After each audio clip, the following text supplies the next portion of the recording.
We're very happy to have you and so excited to have a special guest today, Professor Gábor Egry, who is now an István Deák Visiting Professor in the Department of History at Columbia University. Professor Egry is a historian, a doctor of the Hungarian Academy of Sciences, and the Director General of the Institute of Political History in Budapest. He works on a range of issues, including nationalism, everyday ethnicity, the politics of identity, politics of memory, and, as we'll see today, economic history in modern East Central Europe.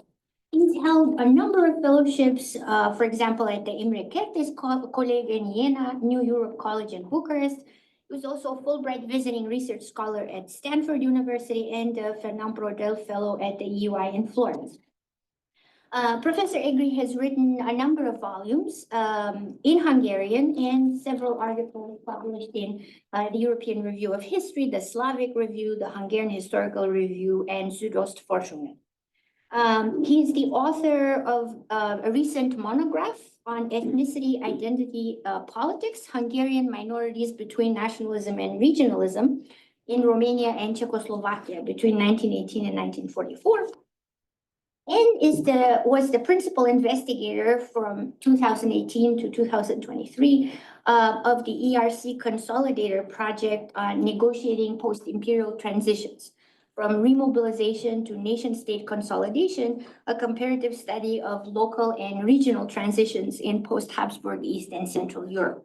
And today he'll be talking about how to hide an empire. Is this a how-to lesson? Austro-Hungarian economic space in Central and Southeastern Europe.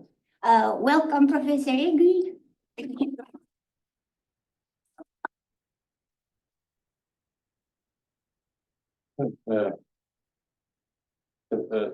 you very much for having me here and for coming to this talk. Thank you for the very kind introduction. I'm not sure how much it will really be a how-to-do talk. I'm sure that most of the technicalities I will talk is not unfamiliar for people who are attending the business school or something similar. But sometimes it is fascinating for historians like me, and this is also a time for confession or admitting that having an interesting perspective and grasp on what's really going on behind the facade of ordinary companies, and especially behind those very neat balance sheets that they used to publish, is just one of those issues that makes me fascinated every time I'm sitting in an archive and find something interesting. There is a caveat beginning to tell, and this is that it's very much a project ongoing. It has grown out of that large project I was leading for 5 years on local transitions from Austria-Hungary to the successor states, mostly because parallelly with this project, a number of works came out, and the most important here is probably to mention Máté Rigó's book, because not least because he was a graduate student of this institution, and I think there is reason to be proud of that book as well, what he did, which is, and these works are arguing that there is a necessity to somehow revisit the canonic view on Central and Eastern European history, and especially the interwar period. It has parallels in macroeconomic space history as well, but there is still a kind of ongoing debate over how to perceive the interwar years. But this new current of literature more and more argues that it is worth looking at what actually persisted or continued from the economic heritage of Austria-Hungary in its successor states, and points to not just the continuities, but also how much those earlier, and in the Hungarian historiography, still very dominant views that it was actually an economic catastrophe led to the emergence of states that were economically unviable, needs to be reconsidered very much. However, what I started to work with is much linked to certain local contexts, and also more to what's not really part of this recent literature, how the Austro-Hungarian high capital and not the local capitalist managed this transition. And from this perspective, I started to work backward, thinking that there might have been something structural in how the Austro-Hungarian business networks developed, not just within Austria-Hungary, but especially in Southeastern Europe, because, and this is another important current of literature that is useful to mention, there is also an emerging idea that Austria-Hungary should be looked at as an imperial force in Southeastern Europe and looking for aspects of imperialism, not only among the Austrians, but even among the Hungarians, gain a kind of consternation for the Hungarian historical memory and historical culture. So I will start with 3 episodes from this immediate interwar years, just to show also how I try to work with this material, slightly backwards, and then from that moment in the past of the immediate post-interwar year, post-First World War years, I also start to reconstruct something pointing towards its future. And then I will try to give a kind of overview of the most important phenomena that I think could have a place in a more structural understanding of what we are seeing in the case of Austro-Hungarian economic presence, both in Southeastern Europe and in Central Europe, especially after the First World War. I hope I. So the first episode is linked with the making of a new border. It's a meeting of 4 persons in Budapest in November 1921, not much after the peace treaty of Hungary is ratified in all of the successor states, so that already, but just very recently in force. And these 4 businessmen were talking of how they will establish a common enterprise, construction enterprise in Transylvania, no belonging to Romania, take certain works, as they say, at their own account, meaning that without any cooperation with anyone else, establishing this company based on one mine that is owned by this Budapest-based large bank, the second largest bank of the country, the Hungarian Commercial Bank of Pest. However, all these plans are in the minutes of the meeting or in the aid memoir about the meeting quite vague, except one.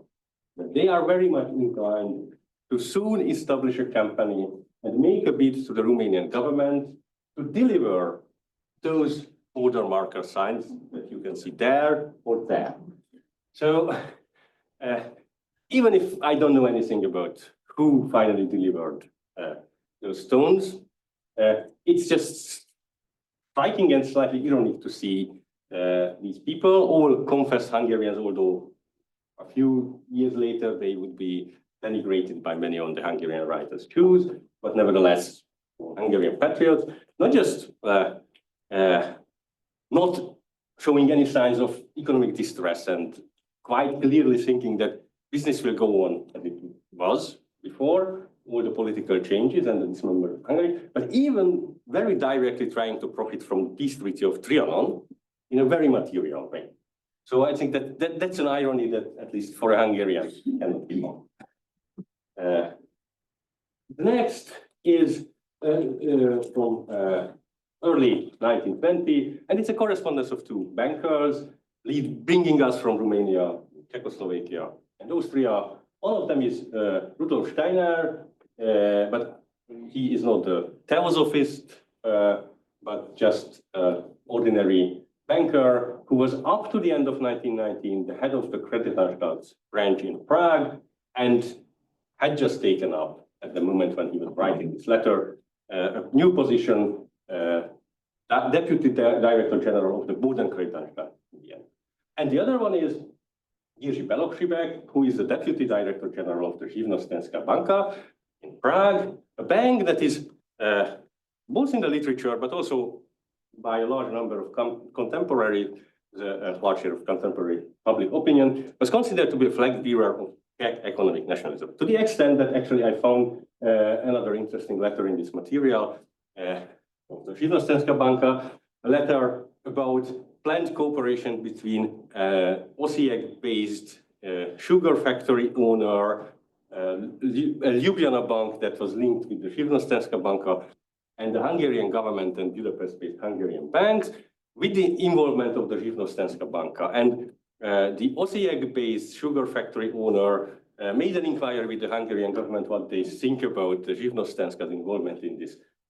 And they were, I don't know anything about, because that was the only document I have found about this plan, the concrete details, but nevertheless. And the Hungarian government made it explicit that, well, they cannot accept any public involvement of the Živnostenska in this endeavor because of the Hungarian public opinion regarding how the Živnostenska is just a Czech nationalist institution, even though they had no problem with being the Živnostenska involved in a clandestine or camouflage or cloaked way.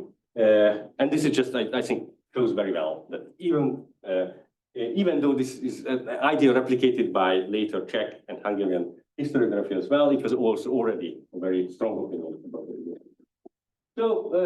So again, it's in itself, it's a fascinating detail that these bankers were corresponding, but the subject is even more interesting. It's early 1920 with food shortages in Vienna, and what we see here is that actually the Czech banker is excusing himself because he couldn't get from the Czech government, Czechoslovak government, an export permission for food for Steiner, who was just relocating to Vienna.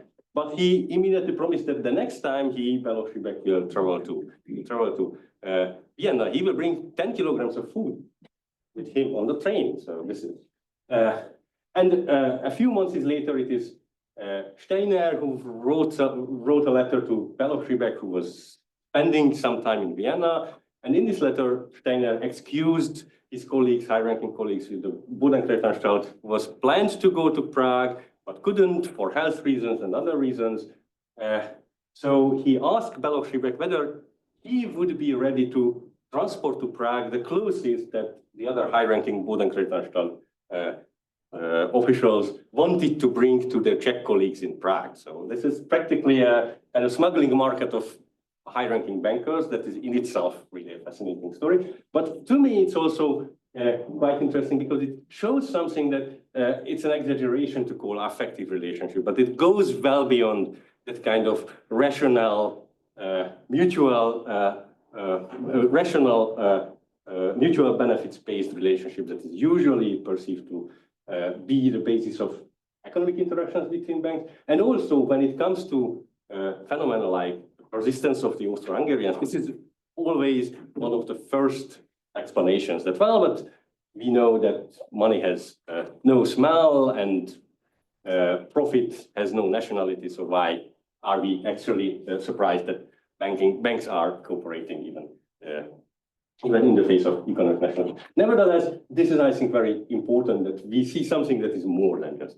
This is really a kind of not friendship, but something which makes it also quite plausible why later, in every occasion when the Bodenkretanstalt cooperated in the transformation of its affiliated companies into nominally Czechoslovak companies, they usually negotiated with Balogh Rybak about the participation of the Živnostenska banka, and also they made it quite explicit that they wanted Balogh Rybak to be the delegate of the Živnostenska on the boards of these companies because they trusted him the most, and also obviously because of this relationship. And the third episode is linked to the fate of a bank in Constantinople. Well, it wasn't really. It's an affiliate of the Pesti Hungarian Commercial Bank, which was involved in that border marking business as well. And it was established in late 1980 after 3 years of preparations. So it's almost immediately was closed down, sequestered by the Allies.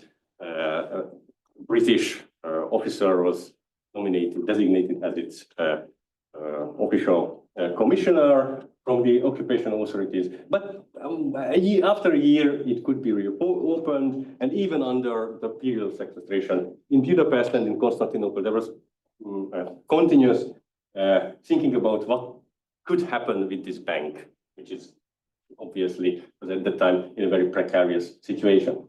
And finally, they closed it down, but nevertheless, they contemplated all kinds of partnerships, obviously with some entrant banks, but, and this is what this very short citation is about, in all cases, the leaders of the Pesti-Hungarian Commercial Bank considered that even if they would only have a minority stake in the bank, they should have had actually the management rights and even the larger part of the profit, because they thought that, as this citation shows, that in the Balkans, in that space, they have some kind of edge over the British or the French partners, some kind of knowledge and maybe something else. I will argue as well that those potential partners lacked. And again, it is, I think, an interesting idea on two accounts. First, the comparison itself, especially in the light of how much the French capital was instrumental in the economic development and British capital was instrumental in the development of the Ottoman economy from the second half of the 19th century, but also that that's really clearly a horizon well beyond Austria-Hungary. And it also posits some kind of knowledge superiority, expertise, even over the local as well. So it might be also a sign of some kind of imperialist thinking as well. I really don't want to make talk about the concepts, more about the story and how it could offer clues to understand this Kurdistan. So basically, I would like to understand what was happening in these years and why it was relatively successfully, these companies were relatively successfully transitioning, apart from these Ottoman Empire businesses, where there is an interesting twist in the story, but nevertheless, it's more really about the Balkans, Romania, Bulgaria, Yugoslavia, and Central Europe, obviously, the Central European successor state. And I would argue that, yes, there is a kind of imperial horizon or an economic imperialism in play, obviously linked to political imperialist designs, but also very important that there is some kind of rootedness of this business network. So it's not just somehow floating over this space and exploiting it only. How this whole construct is related to the resilience, that's my starting point. And really, if we can understand why and how it is happening, probably can also for some kind of structural explanation through the behavior or the stories of this individual actor. And in this endeavor, I'm looking at imperialism, the function of these personal relations that I try to highlight, which I try to understand as going beyond the economic relations. The moral economy of high capital might be a kind of pretentious way of referring to it, but nevertheless, it certainly highlights that it's really not classic economic or rationality-based economics, what we are seeing here. I'm very interested in the individual trajectories of these figures who were talking on these at these meetings, and whether or how much we can understand those trajectories, the kind of imperial biographies even after empire.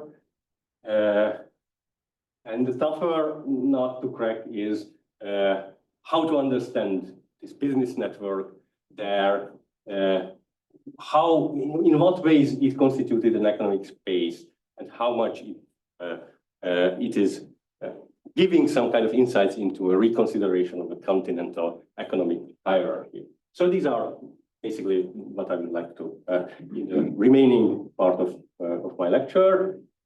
Also adding some speculations on how the story or history of this Austro-Hungarian business space could also offer a different perspective on the imperial roots of the European integration, because mostly the literature that's focusing on it is linking it with the continental empires of the founding founder states, mostly France, from the founder state France, and then the later joining Britain, and the Italian and the German colonial legacies and heritage.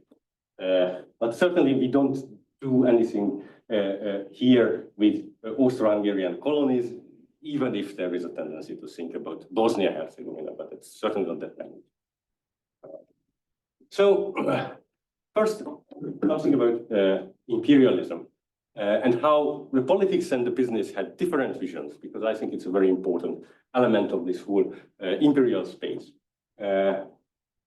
We see from the late 19th century a kind of gradual expansion of the interests, affiliate companies, investments of Austro-Hungarian companies. In this research, I'm working mostly with the documents so far of banks. That has obviously some advantages. They were important hubs, and they had really a large network of companies that they were linked to. In which way, this is again an important debate and discussion in the literature, but I think that is really indifferent for the purpose of this talk. This presence from the very beginning is linked to some kind of political ideas of the leaders of Austria-Hungary.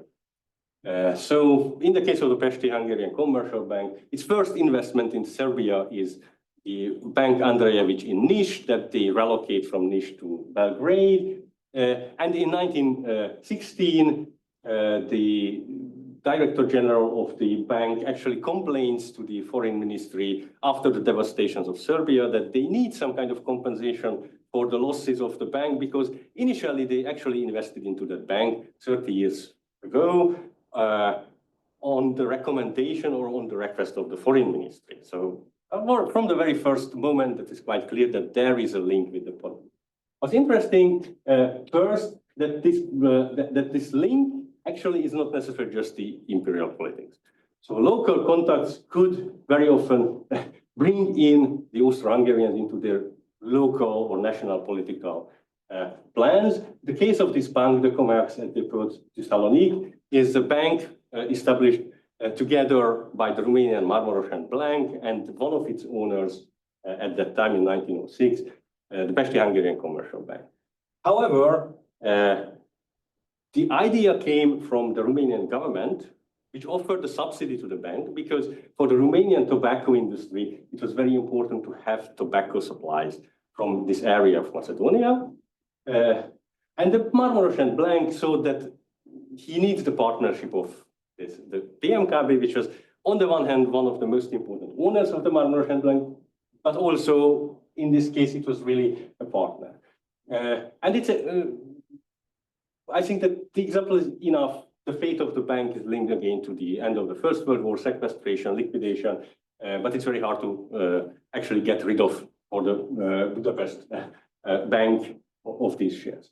Another interesting example of this link with the politics, but to a certain extent pointing to the opposite direction, is the fate of the Orient Bank, which is a company owned mostly by a German company, but it has all kinds of problems with the new emerging nation states on the Balkans. One of them being Bulgaria, which wanted to get rid of the Orient Bank from the very first moment it became autonomous.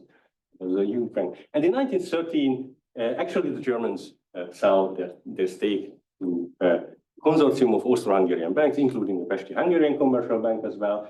But nevertheless, these banks are not that happy with this investment, even though if you look at the balance or the annual reports of the Orient Bank, that might have been the case that it's a really profitable company, at least on paper. So the banks actually concluded a secret agreement with the Austrian and the Hungarian government that in 2 years' time, they can sell the stakes to the governments, and the governments are obliged to buy at the price they paid to Germany.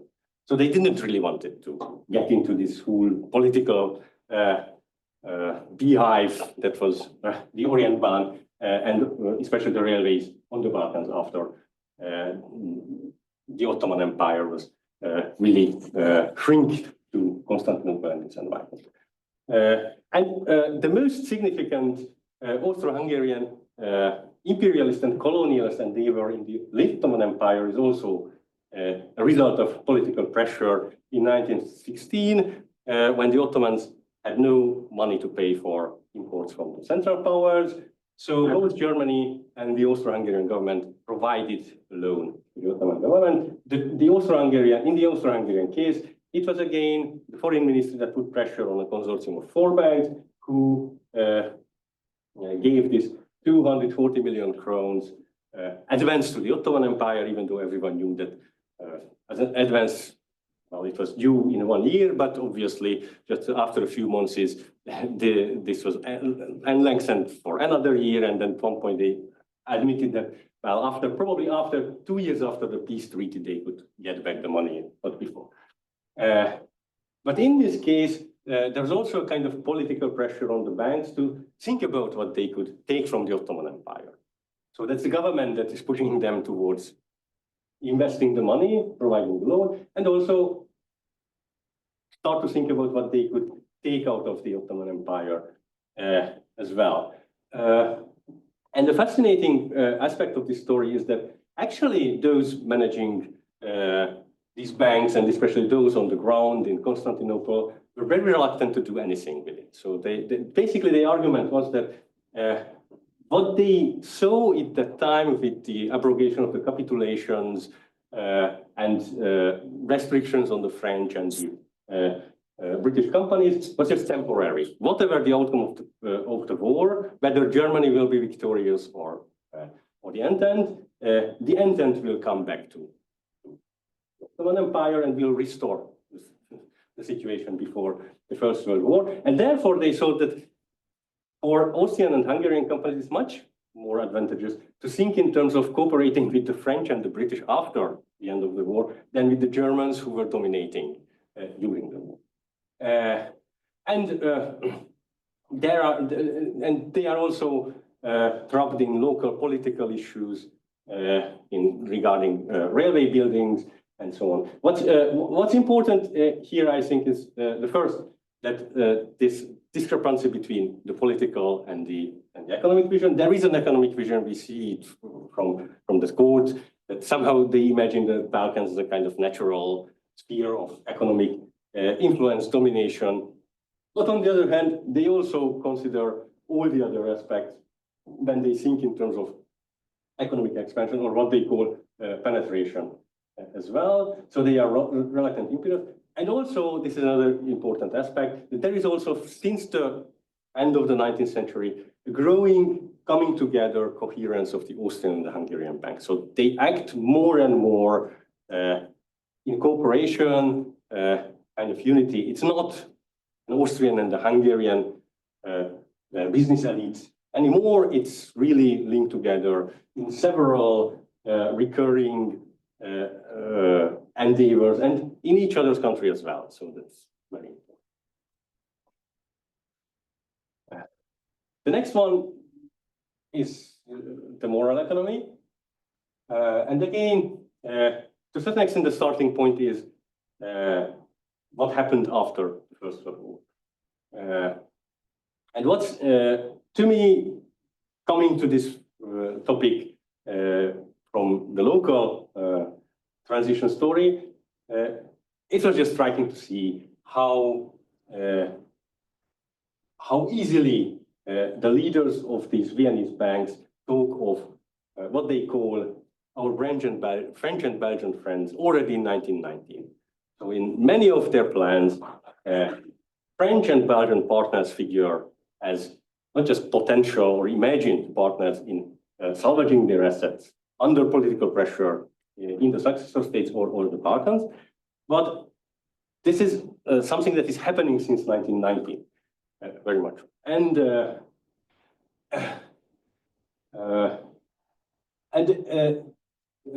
so we see that there is a kind of, again, this hard to grasp or hard to describe, not rational economic link and relationship that is somehow based on something that that's not easy to conceptualize if it is between two companies, because they are actually obviously impersonal entities and not the business sector, but nevertheless.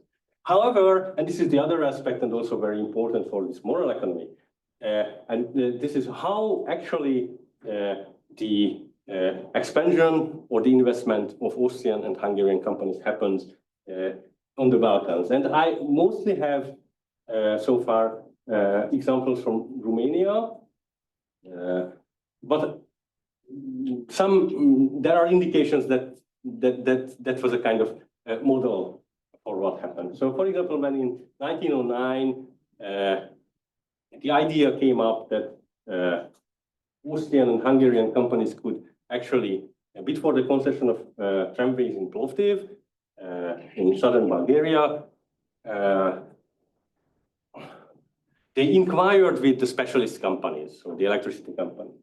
And one of the answers they got from the CEO of a Viennese-based electricity company was that, well, they very happily would invest into the tramways, but only if there is some kind of local interest, they call it, so the local interest who would also be engaged in that endeavor. And in this case, it was even a subsidiary of the Austrian and Hungarian banks in Sofia would have qualified as a local interest, but nevertheless they needed it. So that was a kind of condition to go into Bulgaria and do something, showing that there is this model of really bringing on board certain local actors for several reasons. And I think that the Romanian stories actually tell something about the different reasons why local interests were important.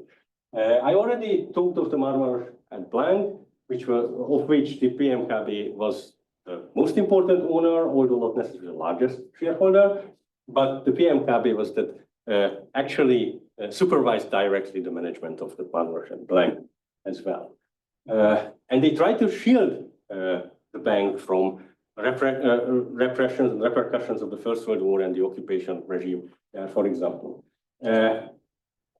So in 1916, for example, the son of the general director, Aristide Blank, was very active and agitating in favor of Romania entering the war on the side of the N10.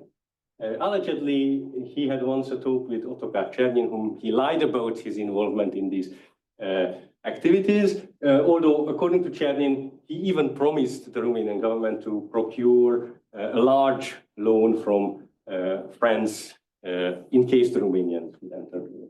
Nevertheless, the Blanks flee Romania in 1917 to Denmark, and in 1918 they were actually contemplating return, and they needed the help of the PMKB to return with the administration, but also because at that time the bank was reopened and run by one of the former deputy director generals who was actually on the payroll of the PMKB until 1920. And here I think two issues are very interesting. First, the operation. This actual manager of the bank, in every case when there was a kind of, let's call it occupation business. So someone came to the bank that he had a good idea because he saw a chocolate factory that was on sale, for sale very cheaply under the conditions of the occupation. They always wanted to involve these local interests. Romanian banks bring into the business even under the conditions of the occupation. And the other one is how the PMKB leadership considered the continuation of the operation of the bank. It was in summer 1918, so that they still perceived the future as some kind of victory, at least in relation to Romania as well. So they had a long discussion, Blanc and Lanzi had a long discussion about the future. Leo Lanzi, who was the head of the PMKB, obviously thought of these issues from 1916 when he personally reassured the foreign ministry about the behavior of the banks, and it turned out to be a problem for the bank as well, and for Lanzi personally, certainly. But even though there were many other offers on the table for the PMKB to join forces with German and Hungarian and Austrian banks, they preferred to continue operating with the banks. And it paid out to a certain extent after the First World War, because the Marmaros and Blanc was one of those Romanian institutions that actually always fronted for the PMKB in nationalization, Austrification cases. Well, this is the business aspect. And I found a very fascinating document in the archives of the Austro-Hungarian Foreign Ministry. It's a memorandum of forestry entrepreneurs from early 1918 during the preparations for the peace treaty with Romania. And in this forestry memorandum, these forestry entrepreneurs who had interests in Romania, mostly in Moldavia, so in the part that was not even occupied by the Germans, they made an argument about why the monarchy should not treat very harshly Romanian politicians, even though they committed that betrayal, so to say. And this was very simple. They described that before 1918, their companies in Romania was subject to all kinds of pressure, but finally, they relatively easily have found a compromise with the Romanian state and politics. Nominally, they had to give up the majority of the shares and had a majority Romanian membership of the board of directors. But apart from these, let's say, cosmetic changes, the Romanians never bothered with the management of the companies, and they could make very good profit. And they just wanted, and they argued that they need the Romanian politicians to continue this kind of arrangement. So they didn't even thought of changing it or dominating the Romanian forest in a different way. What they saw was that they have a model that is working, and this is working with the involvement of these local interests. And it may be business, be it political interests, be it really local interests, some local stakeholders as well. So what we see here is that somehow there is really something that's going beyond the merely transactional, that survives all kinds of political changes that would have made it possible for one of those who were parties to these arrangements, informal arrangements, to change the terms drastically. I wouldn't say that the terms didn't change. Obviously, the Marmaros and Blanc was in a much stronger position after 1920 than it was before 1914, but nevertheless, they altered somehow the power configuration with these relationships, but never came to breaking point. Okay. But it's also not just, or what I see so far is less the structural aspects of it, even though there are quite interesting legal texts and legal drafts in this material, but the role of individual figures. So it's very often really resting on who is involved and what kind of network is constructed around these figures. And one of these figures is obviously the manager and the manager engineer, which is hardly surprising given the political economy from this perspective of the late Ottoman Empire. What's really interesting, again, that this kind of continuity is not just the local continuity, but we can find these figures among the French and Belgian friends as well. So one example I took is Ernest Weil, who was an engineer from Alsace. He opted for France after the Franco-Prussian War. And how he came into this picture is very interesting. In 1910, the Ottoman government invited offers for concession for electric works and the tramway system there. And this concession was finally given to Hungarian company, the Guns, together with the Hungarian bank, the General Credit Bank.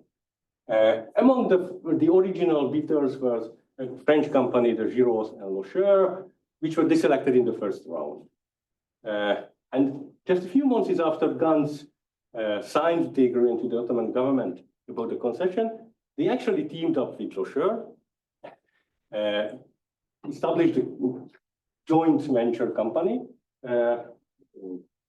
which gradually became a kind of trans-European company with the involvement of further Belgian and French investors, and that was operating in 1920 or turned into the company Sofina in Brussels in 1920. And in 1920, it was the very first meeting of the shareholders of the company in Brussels after the First World War. The Austrian, German, and Hungarian shareholders, owners were still under sequestration, so Brussels court appointed someone to represent their interests. One of those who represented interests of sequestered owners was Ernest Weil,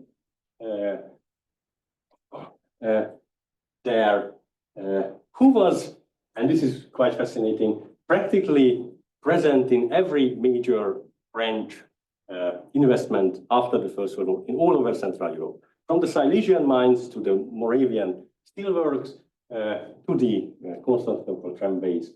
And even when a group of French investors bought stakes from the Hungarian General Credit Bank, so the owner of the Constantinople tramway and electricity company, Ernest Weil was one of those who was elected to the board as the representative, the delegate of the new.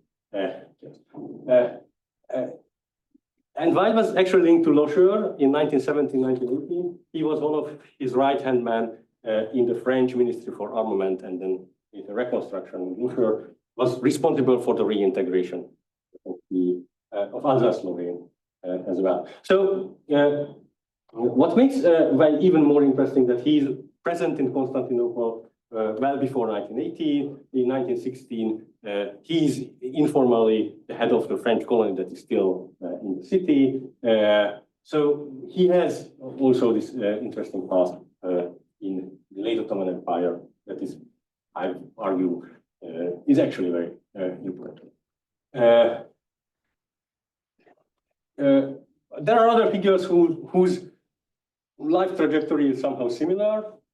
And I would here only highlight one of them, Victor Weil, because he is also moving on this Brussels, Constantinople, and Central Europe trajectory. From 1907, he was the head of the Banque Internationale Bruxelles, which was a bank established by Austrian, Hungarian, and German banks as their flagship institution in Belgium. In 1916, this bank was merged with the Banque de Bruxelles, and Weil was invited by the Ottoman government, but more the governing party, because it was rather a kind of party initiative, to become the Director General of the Crédit National Ottoman, which was supposed to replace the Ottoman Bank after its privileges ran out by 1925. And Weil took over this position. So he is very funnily there in the material, the documentary material, negotiating with representatives of the Orient Group about potential investment. So he is an Austrian subject, so he's from Austria-Hungary. Again, very interestingly,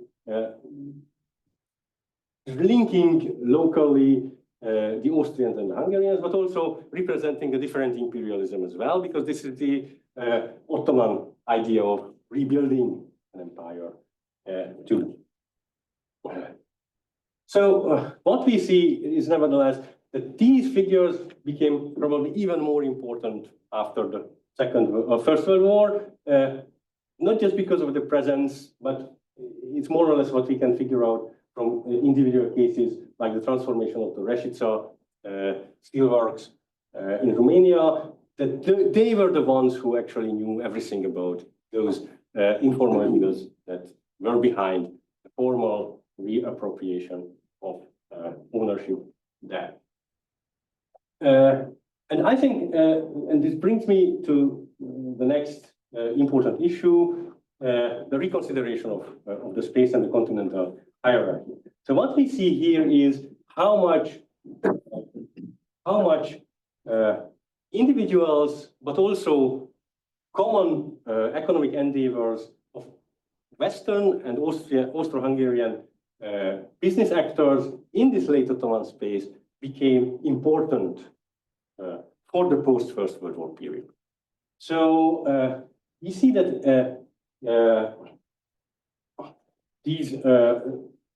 so this is the first really important issue here. While we can name Miklós Janko, who was an Austro-Hungarian consul general, Felix Somary, who was actually Viktor Weiss' competitor for the post of Director General of the Credit National Ottoman, and who had a wonderful life biography. They all somehow move in this space through the late Ottoman space to come back to Western Europe, but also they are instrumental in what happens in Central Europe after the First World War. We see a different reconfiguration within the Austro-Hungarian space. Here, Trieste is a very interesting example how something that is economically central, but still in a way subordinated to the center, becomes more important because suddenly the Triestine partners of both the Viennese and the Budapest large capital became Italian citizens, and as Italian citizens, they were supposed to be exempt from all the legal constraints that enemy aliens suffered from in the successor states. And we see figures like Camillo Castiglione, who infamously went bankrupt in the mid-1920s, actually played a very important role in this reconfiguration because he had a pertinence in Trieste as well. And there is a Swiss connection as well, which also brings in the imperial and the European integration story as well. This is a set of companies linked somehow to Austrian and Hungarian banks in Switzerland, served as apparently third-party owners of this company. In the case of the Blancard Zurich, the figure of the banker who becomes, in 1919, the head of this small private bank house is very interesting because actually he's from Vienna, then moved to Berlin. In 1915 and 1916, we can find him in Belgium, employed by the German occupation authorities and supposedly contributing to the reorganization of the Belgian National Bank. He's insufferable, so he's fired from the administration. But in among his papers in the archives, one can find draft plans about how to reorganize the Polish National Bank, how to establish a Ukrainian National Bank. And in 1919, he is moving to Switzerland and takes this position with a very small bank, actually, on the Blancard. And even though from 1919, the Blancard is again figuring in one capacity or another in most of these transition stories. From the Banque Générale de Turquie to the iron sector, the iron works in Romania, and so on. So what's fascinating in the story that actually Somary was not just someone from Vienna, but again, in 1918, he was sent to Romania by the Rothschilds to survey potential forestry and sold mining investments in occupied Romania or Romania after. And the bank he was taking over in 1919 was actually in 1917 reorganized. One of the managers of the bank so that he wants to get half of the company from the family which owned.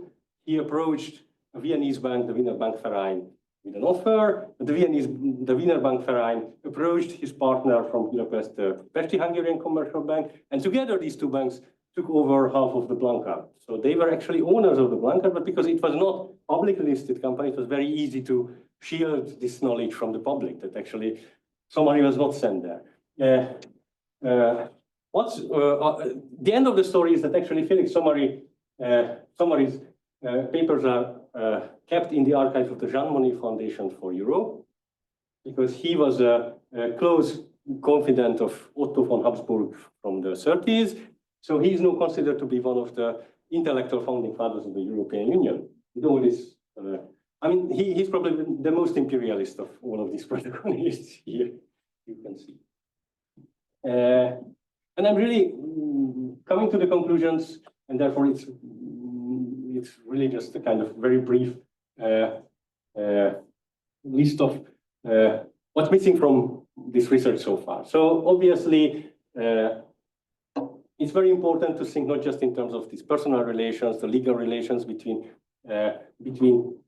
companies or within the network, these local contacts that are more than just local contacts, but really serving a kind of embedding, but also there is a kind of sectoral profile of this business network. And here we see that railway and construction is one sector. Forestry could be very interesting, especially because, again, there is a recent trend in literature about reconsidering the Central and Eastern European capital accumulation process, focusing more on forestry and even making the argument that it is somehow similar to the enclosure process in Britain in the 18th century. We see sugar, mining, including oil, steel and machinery, which was more in the core, but after the First World War, it became much more important in the successor state. And also, in the not that much number of cases that I could study individually, I saw this pattern of continuity through informal agreements that are legalized in a private way and not through any public publicized contract, so to say. It's very common that actually the old owners became nominally minority owners, but retained management rights and most of the profit, not just because others were fronting for them, but also with certain very interesting techniques and tricks there. However, and this is very interesting, and I really have just some tentative ideas, is what exactly the role of these Western companies was, how much they wanted any influence on businesses there, especially, and also how much returns for, let's call it more peripheral companies are actually valid for the more important ones that figure in the literature as well. The objects of this French drive towards Central Europe. So, for example, the Skoda was taken over by the French. And just last week, I had a talk with a student at Columbia, doctoral student who is making a dissertation, writing his dissertation on smuggling on the Balkans during and after the First World War. And he told me that he found in the consular documents from 1920 indications that the Skoda was smuggling arms to the Kemalists in an organized way. So a lot of arms. But if it was already taken over by the French, what did the French do there? I mean, this is obviously going against their political interests in the. So this is really, I don't have an answer what the French were doing there, but this is an indication of that it might be actually valid even for these high prices of this French economic drive. So might have been this economic network space might have been more resilient than even I'm imagining, and I'm really daring in this imagination. So this is, and one sector where we can see is electricity, also the banks, but it's also very much going into an informalization direction. So, so the last thing I want to talk about is really the conceptualization. What it is exactly? And on the one hand, it's obviously the imperialism is a good concept to somehow grasp very important aspects. But on the other hand, and especially the resilience somehow suggests that it's the imperialism is too much linking it to politics, because in 1918, after 1918, there is no politics behind this space and the resilience of this space, or not that kind of imperialism. So I was thinking what we can make of the idea of a space that is maybe somehow floating over the geographic space to a certain extent, that would be defined through the political boundaries as well. And